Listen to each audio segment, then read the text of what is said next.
Formula ఈ car race కేసుకు సంబంధించిన బ్రేకింగ్ అప్డేట్ చూస్తున్నాం. మరి కాసేపట్లోనే ఇటు ఫార్ములా ఈ కార్ రేస్ కేసుకు సంబంధించి కేటీఆర్ వేసిన క్వాష్ పిటిషన్ పై హైకోర్టు తీర్పునివ్వబోతోంది.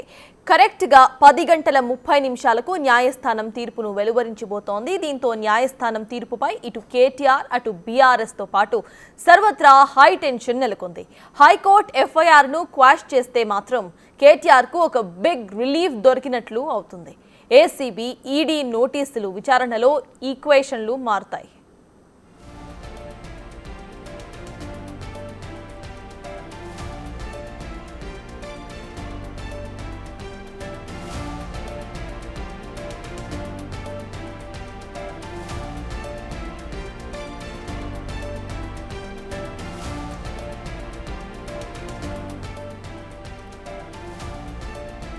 ఇక మరోవైపు తీర్పు కేటీఆర్ కు అనుకూలంగా రాకుంటే మాత్రం సీన్ రివర్స్ అవుతుంది. ఇప్పటి వరకు ఒక లెక్క, ఇప్పటి నుండి మరో లెక్క అనే రేంజ్ లో గేమ్ ఉండబోతోంది. కోర్టు తీర్పుతో తప్పనిసరిగా ఏసీబీతో పాటు ఈడీ ఎంక్వైరీలకు కేటీఆర్ మస్ట్ గా ఫేస్ చేసి తీరాల్సి ఉంటుంది. ఇప్పటి నుంచి దర్యాప్తు సంస్థలు ఎప్పుడు ఎంక్వైరీస్ కు పిలిచినా సరే హుటాహుటిన వెళ్లి తీరాల్సిందే. వాళ్ళు అడిగిన అన్ని ప్రశ్నలకు సమాధానం చెప్పి తీరాల్సిందే. మొత్తానికి ఒక్క మాటలో చెప్పాలంటే హైకోర్టు తీర్పు పైనే కేటీఆర్ భవితవ్యం ఆధారపడి ఉందని చెప్పవచ్చు. అయితే హైకోర్టు ఇచ్చే తీర్పును బట్టి దర్యాప్తు సంస్థలు తమ నెక్స్ట్ స్టెప్ ఏంటో తీసుకోబోతున్నాయి. ఈ నేపథ్యంలోనే హైకోర్టు తీర్పుపై టెన్షన్ వాతావరణం కనిపిస్తోంది.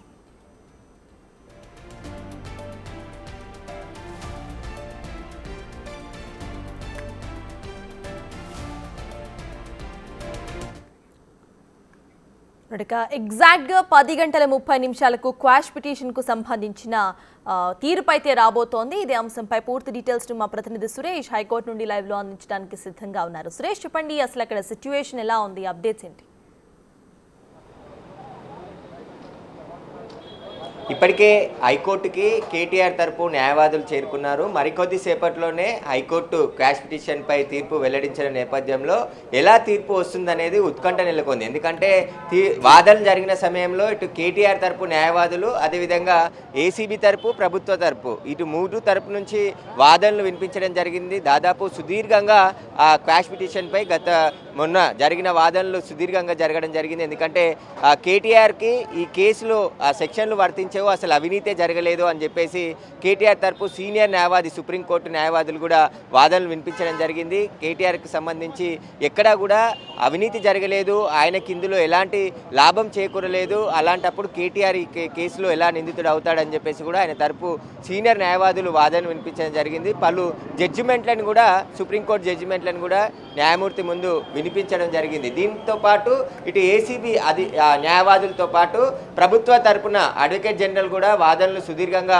వినిపించడం జరిగింది. అసలు అగ్రిమెంట్, ఎందుకంటే క్యాబినెట్ ఆమోదం లేకుండానే ఏకపక్షంగా నిర్ణయం తీసుకోవడంతో 55 కోట్ల రూపాయలు హెచ్ఎండిఏకి సంబంధించిన నిధులు విదేశీ కంపెనీకి బదిలీ చేశారు. దానికి సంబంధించి ఇన్కమ్ ట్యాక్స్కి 8 కోట్ల రూపాయలు అదనంగా చెల్లించాల్సి వచ్చింది. కాబట్టి దీనికి సంబంధించి పూర్తి విచారణ జరిగితేనే అన్ని విషయాలు బయటకు వస్తాయి. కాబట్టి ఈ సమయంలో కేటీఆర్కి బెయిల్ కానీ క్వాష్ కానీ ఇవ్వద్దు అని చెప్పేసి కూడా వాళ్ళు వాదనలు గట్టిగా వినిపించడం జరిగింది. ఈ కేసులో ప్రైమరీ ఇన్వెస్టిగేషనే ఇంకా స్టార్ట్ అయ్యింది. కానీ కేసు నమోదు చేసిన మరుసటి రోజే కేటీఆర్ క్వాష్ చేయాలని చెప్పేసి హైకోర్టులో పిటిషన్ దాఖలు చేశారు. కాబట్టి దీనికి సంబంధించి ఆయన క్వాష్ పిటిషన్ని కొట్టివేయద్దు, ఆయనకు సంబంధించి క్వాష్ పిటిషన్ సంబంధించి కూడా ఎలాంటి ఆర్డర్స్ ఇవ్వద్దు అని చెప్పేసి కూడా ఆయన వాదనలు వినిపించడం జరిగింది. ప్రస్తుతం ఇంకా కేటీఆర్ తరపు న్యాయవాదులు అయితే హైకోర్టుకు చేరుకోవడం జరిగింది. 10:30 నిమిషాల నుంచి 10:40 లోపు ఆ తీర్పు కూడా వచ్చే అవకాశం కనబడుతుంది. ఎందుకంటే మొదటి లిస్ట్ అయింది, మొదటి ఐటమ్గా కేటీఆర్కి సంబంధించిన ఆర్డర్స్ ఉన్నాయి. కాబట్టి ఆర్డర్స్పై తీవ్ర ఉత్కంఠ అయితే నెలకొంది. ఎందుకంటే ఈరోజు ఈడీ విచారణకు కూడా కేటీఆర్ హాజరు కావాల్సింది.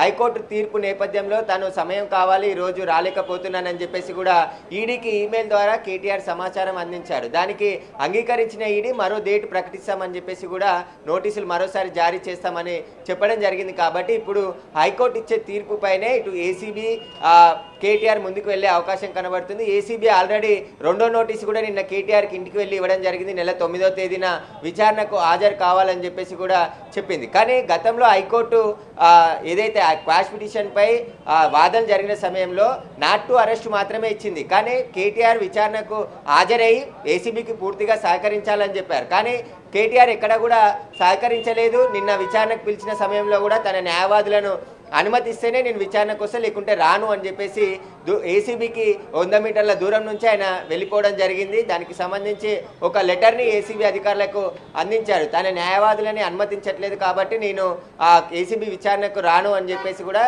ఏసీబీ అధికారులకి ఐఓ అయినటువంటి మాజీ అలీకి ఒక లెటర్ ఇవ్వడం జరిగింది. ఆ లెటర్ ఇచ్చి అక్కడ నుంచి వెళ్ళి మళ్ళీ ఆయన ప్రెస్ మీట్ పెట్టి అనేక విషయాలు మాట్లాడడం జరిగింది. కాబట్టి ఇప్పుడు కేటీఆర్ కేసు విషయంలో ఎలాంటి తీర్పు రాబోతుంది అనేది చాలా ఉత్కంఠంగా ఉంది. ఎందుకంటే హైకోర్టు మరికొద్ది సేపట్లోనే ఆర్డర్స్ ఇస్తుంది కాబట్టి క్వాష్ చేస్తుందా లేకుంటే విచారణకు సహకరించి పూర్తిగా ముందుకు వెళ్ళాలని ఏసీబీకి ఆర్డర్స్ ఇస్తుందా? ఎందుకంటే ఏసీబీ కూడా చాలా గట్టిగా వాదనలు వినిపించారు. ప్రభుత్వ తరపు న్యాయవాదితో పాటు ఏసీబీ కూడా తన సీనియర్ కౌన్సిల్ ద్వారా వాదనలు వినిపించడం జరిగింది. కేసుకు సంబంధించి ఎలాంటి ఎవిడెన్స్ ఇప్పటివరకు కలెక్ట్ చేసిరని హైకోర్టు అడిగినప్పుడు దానకిషోర్ ఫిర్యాదుదారుడు ఎవరైతే ప్రిన్సిపల్ సెక్రటరీ ఉన్నారో దానకిషోర్కి సంబంధించిన స్టేట్మెంట్ రికార్డ్ చేశాం. స్టేట్మెంట్లో చాలా కీలకమైన అంశాలు దానకిషోర్ వెల్లడించారు. ఆ స్టేట్మెంట్ ఆధారంగానే ఇప్పుడు కేటీఆర్ని కూడా విచారించబోతున్నాం. మొత్తం 3గురిపై కేసు నమోదు చేయడం జరిగింది. కేటీఆర్తో పాటు అరవింద్ కుమార్, అప్పటి చీఫ్ ఇంజనీర్ ఎగ్జిక్యూటివ్ ఇంజనీర్గా ఉన్నటువంటి బిఎల్ఎన్ రెడ్డి, వీరి 3గురి పైన కేసులు నమోదు చేశారు. ఇంకా ఇన్వెస్టిగేషన్ జరుగుతుంది. పూర్తిగా గవర్నర్ అనుమతి తీసుకున్న తర్వాతనే కేసు నమోదు చేయడం జరిగిందని చెప్పేసి కూడా ప్రభుత్వ తరపు న్యాయవాదులు కూడా వాదనలు వినిపించడం జరిగింది. దానికి సంబంధించి సుదీర్ఘంగా, ఎందుకంటే దాదాపు 4 గంటల పాటు క్వాష్ పిటిషన్పై ఏకదాటిగా వాదనలు వినిపించడం జరిగింది. ఇటు కేటీఆర్ తరపు న్యాయవాదులు 2 గంటల పాటు, అదేవిధంగా ప్రభుత్వ న్యాయవాదులు ఏసీబీ న్యాయవాదులు కూడా వాదనలు దాదాపు 2 గంటలకు పైగా వాదనలు సుదీర్ఘంగా ఆ రోజు వినిపించడం జరిగింది. ఆ తర్వాత తీర్పు రిజర్వ్ చేసింది. కానీ ఈ రోజు తీర్పు వెల్లడిస్తామని చెప్పేసి కూడా నిన్న హైకోర్టులో ఐటమ్ లిస్ట్ కావడం జరిగింది. మొదటి ఐటమే కేటీఆర్కి సంబంధించి పిటిషన్పై ఆర్డర్స్ వచ్చే అవకాశం ఉంది. కాబట్టి ఎలాంటి ఆర్డర్స్ వస్తాయి?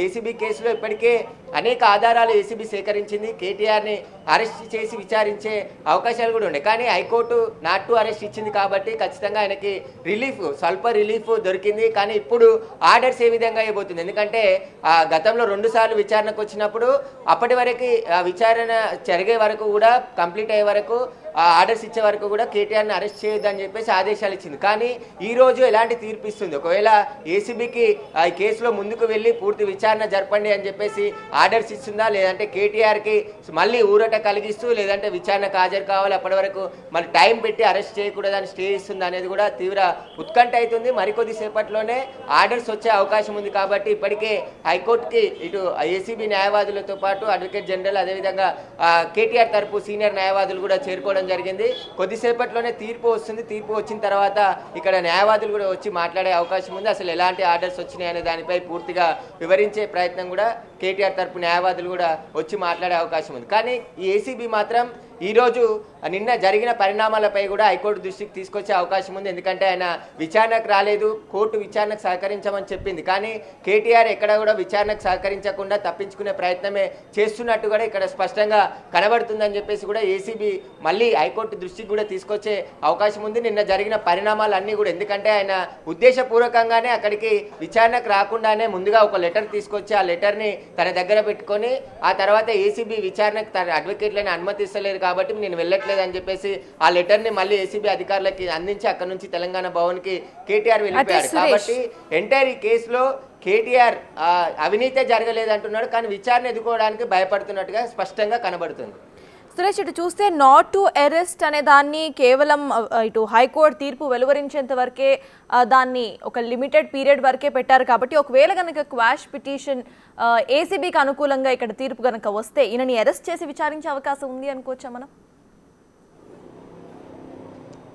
ఖచ్చితంగా ఉంది. ఎందుకంటే నాన్ బెయిలబుల్ సెక్షన్ ఏసీబీ నమోదు చేసింది. ఆయనపై ఇప్పటికే నాన్ బెయిలబుల్ సెక్షన్స్ ఉన్నాయి. ఆ సెక్షన్ ప్రకారం కేటీఆర్ని అరెస్ట్ చేసి రిమాండ్కి తరలించి ఆ తర్వాత కస్టడీకి తీసుకొని విచారించే అవకాశాలు ఉన్నాయి. కానీ హైకోర్టుకి కేసు నమోదైన మరుసటి రోజే కేటీఆర్ హైకోర్టుకు రావడం జరిగింది. ఆ తర్వాత 30 వరకు నాట్ టు అరెస్టు హైకోర్టు ఇవ్వడం జరిగింది. కానీ విచారణకి సహకరించాలి, విచారణకి వెళ్ళాలి అని చెప్పేసి కూడా హైకోర్టు స్పష్టంగా చెప్పింది. ఆ తర్వాత 31న మళ్ళీ విచారణ జరిగింది. ఆ తర్వాత తీర్పు రిజర్వ్ జరిగింది.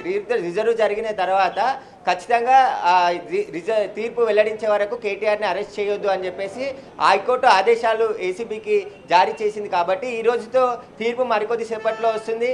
తీర్పు ఏ విధంగా ఉండబోతుంది అనేది ఇక్కడ చూడాలి మనం. ఎందుకంటే కేటీఆర్కి అనుకూలంగా తీర్పు వస్తుందా, లేదంటే ఆ ఏసీబీకి డైరెక్షన్ ముందుకు వెళ్ళి విచారణ పూర్తిగా చేయండి, దానికి సంబంధించి ఏవైతే ప్రొసీడింగ్స్ ఉన్నాయో వాటి అన్నింటిని ఫాలో కండి అని చెప్పేసి చెప్తే ఒకవేళ ఏసీబీ కూడా దూకుడు పెంచే అవకాశం ఉంది. ఆల్రెడీ 9వ తేదీకి విచారణకు రావాలని చెప్పేసి ఆదేశాలు ఇచ్చారు. కాబట్టి ఆయన ఒకవేళ రాకుంటే ఖచ్చితంగా ఏసీబీ హైకోర్టు డైరెక్షన్ ప్రకారం ముందుకు వెళ్ళే అవకాశం కనబడుతుంది. అరెస్ట్ కూడా చేసే అవకాశం ఉంది. ఎందుకంటే చట్ట ప్రకారం ఆయనకు లీగల్గా నోటీసులు ఇచ్చారు, విచారణకు రమ్మన్నారు, కానీ ఆయన రావట్లేదు. కానీ హైకోర్టు కూడా ఇక్కడ అడ్వకేట్ల సమక్షంలో విచారణకు వెళ్ళాలని ఎక్కడా చెప్పలేదు. కాబట్టి మేము అనుమతించట్లేదని ఏసీబీ అధికారులు నిన్న కేటీఆర్ తరపు న్యాయవాదులకు కూడా చెప్పడం జరిగింది. కానీ కేటీఆర్ నిన్న విచారణకు హాజరు కాకుండానే వెనుదిరిగి వెళ్ళిపోవడం జరిగింది. మళ్ళీ వాళ్ళు సాయంత్రం నోటీసులు ఇచ్చారు 9వ తేదీన రావాలని. కానీ ఇప్పుడు హైకోర్టు ఇచ్చే ఆర్డర్సే చాలా కీలకంగా ఉండబోతున్నాయి. హైకోర్టు ఎలాంటి ఆర్డర్స్ ఇస్తుందనేది కూడా ఇటు ఏసీబీ ఎదురు చూస్తుంది, అదేవిధంగా కేటీఆర్ కూడా చూస్తున్నాడు. ఎందుకంటే హైకోర్టు డైరెక్షన్ ఏ విధంగా ఉండబోతుంది, ఈ ఆర్డర్స్లో ఎలాంటి ఉత్తర్వులు ఉండబోతాయి. ఒకవేళ ఏసీబీ విచారణకు ముందుకు వెళ్ళండి అని చెప్తే ఖచ్చితంగా ఏసీబీ అధికారులు ఈ కేసులో దూకుడు పెంచే అవకాశం ఉంది. నోటీసు కాదు, ఈ రోజు నుంచే కేటీఆర్ను కూడా విచారించే అవకాశాలు కూడా స్పష్టంగా కనబడుతున్నాయి. సురేష్, గతంలో మనం చూస్తే కేటీఆర్ విచారణకు హాజరు కాకపోవడానికి ఒక రీజన్గా ఇటు న్యాయస్థానంలో తీర్పు ఇంకా రాలేదు కాబట్టి తీర్పు వచ్చిన తర్వాత మనం చూద్దాం, అప్పుడు నేను హాజరవుతా అంటూ కూడా ఆయన ఆన్సర్ చేశారు. సో ఇది కూడా ఒక నెగిటివ్ ఫ్యాక్టర్ అయ్యే అవకాశం ఉందనుకోవచ్చా ఇవాళ తీర్పులో? ఖచ్చితంగా. ఎందుకంటే ఆయన ఈడీ విచారణకి ఈరోజు వెళ్ళేది ఉండే, కానీ ఈడీ విచారణకి నేను రావట్లేదని నిన్ననే ఈడీ అధికారులకు ఈమెయిల్ ద్వారా సమాచారం అందించాడు. కోర్టు తీర్పు నేపథ్యంలో నేను హాజరు కాలేకపోతున్నానని చెప్పేసి ఆయన రిక్వెస్ట్ చేశాడు మెయిల్కి. దానికి సంబంధించే ప్రస్తుతం ఈడీ అధికారులు కూడా దానికి స్పందిస్తూ మేము మరో డేట్ చెప్తామని చెప్పేసి కూడా కేటీఆర్కి రిప్లై ఇచ్చినట్టు తెలుస్తుంది. ఆ డేటు ఇచ్చిన తర్వాత మరో 2వ నోటీస్ జారీ చేసి ఈడీ విచారణకు హాజరు కావాల్సి ఉంటుంది.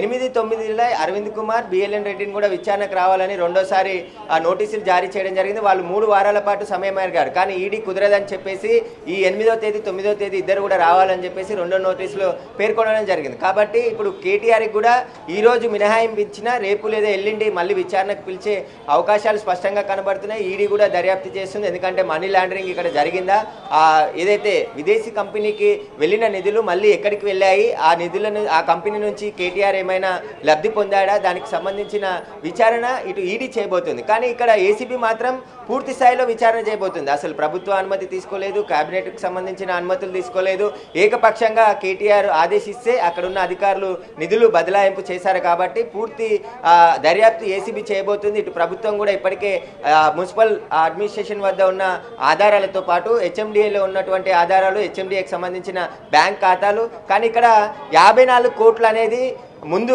చెప్తున్నారు. కానీ మొత్తం 3 సెషన్లకి 600 కోట్ల రూపాయల అగ్రిమెంట్ జరిగింది. కానీ ఇప్పుడు స్పాన్సర్ లేకపోతే మిగతా 550 కోట్లు కూడా హెచ్ఎండిఏనే చెల్లించాల్సి వచ్చేది. కాబట్టి ఈ విషయాన్ని కూడా హైకోర్టు దృష్టి తీసుకొచ్చారు. ప్రభుత్వం ఏర్పడిన తర్వాత కాంగ్రెస్ ప్రభుత్వం ఈ రేస్కి సంబంధించిన అగ్రిమెంట్ని పూర్తిగా మేము వెనక్కి తీసుకుంటున్నామని చెప్పేసి ఈ డబ్బులు మేము చెల్లించామని చెప్పేసి కూడా తీసుకోవడంతో ఈ రేసు రద్దయింది. కాబట్టి ఈ దర్యాప్తు అంతా, ఎందుకంటే మొత్తం అగ్రిమెంట్లు చేసుకున్నటువంటి కాపీస్ కూడా ఇప్పుడే ఏసీబీ సేకరించింది. కాబట్టి ఇప్పటికే ఆ కాపీలన్నింటినీ పరిశీలించి విచారణలో కేటీఆర్ స్టేట్మెంట్, అరవింద్ కుమార్, బిఎల్ఎన్ రెడ్డి వీరందరి స్టేట్మెంట్ రికార్డ్ చేసిన తర్వాతనే విషయంపై పూర్తి ఆధారాలు బయటకు వచ్చే అవకాశం ఉంది.